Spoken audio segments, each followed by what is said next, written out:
গণেশ পূজা তিনি কাষ পালেহি গণেশ বাবাৰ প্ৰিয় প্ৰসাদ মোদক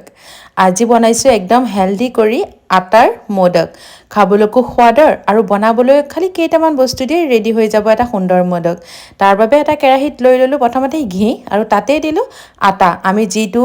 ৰুটি বনাবলৈ ব্যৱহাৰ কৰো মই হেতু আটাই ইয়াত ব্যৱহাৰ কৰিছো আটাখিনি ভালদৰে প্ৰথমতে একদম কেঁচা গোন্ধ যোৱালৈকে ভাজি ললো এতিয়া ইয়াতে এড কৰিলো মিল্ক পাউডাৰ মাৱা টেষ্টটো আনিবৰ কাৰণে ইয়াতে মই মিল্ক পাউডাৰ ব্যৱহাৰ কৰিছোঁ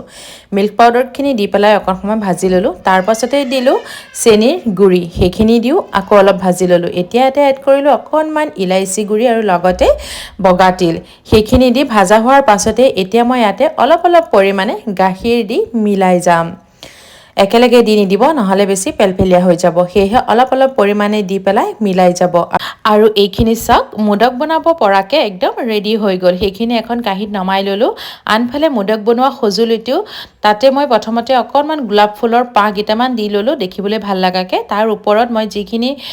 মিশ্ৰণ বনাই লৈছিলো সেইখিনি দি পেলাই মানে যেনে ধৰণে ভিডিঅ'ত দেখাইছো ঠিক সেইদৰে বনাই গলো আৰু এই সজুলিবিধ যেন খুব সহজ জানেনে বনাবৰ কাৰণে খুব পুতুকতে বনাই ৰেডিও হৈ যায় আৰু এসা গুটিগিটা মোদক মই ধুনীয়াকৈ বনাই ললো আৰু এখন প্লেটত ধুনীয়াকৈ সজাই ললো আৰু এনেদৰে বনালে খাবলৈকো সোৱাদৰ হয় আৰু তাতে হেলদিও হয় আৰু ইছুৱে কোন পাকত গৈ ডাইনিঙৰ পৰা এটা মোদক আনি খাই আছে বিছনাত বহি মই যেন গমেই নাপালো আহি পেলাই দেখিলো তাই মোদকটো খাই আছে ধুনীয়াকৈ সেয়েহে মই অকণমান ভিডিঅ' কৰি ৰাখিলো ঠিক আছে তেনেহ'লে আজিলৈ আহোঁ আজি ভিডিঅ'টো কেনেকুৱা লাগিলে জনাব আকৌ এটা নতুন ভিডিঅ'ৰ সৈতে আপোনালোকৰ ওচৰত হাজিৰ হ'ম মই থেংক ইউ বাই বাই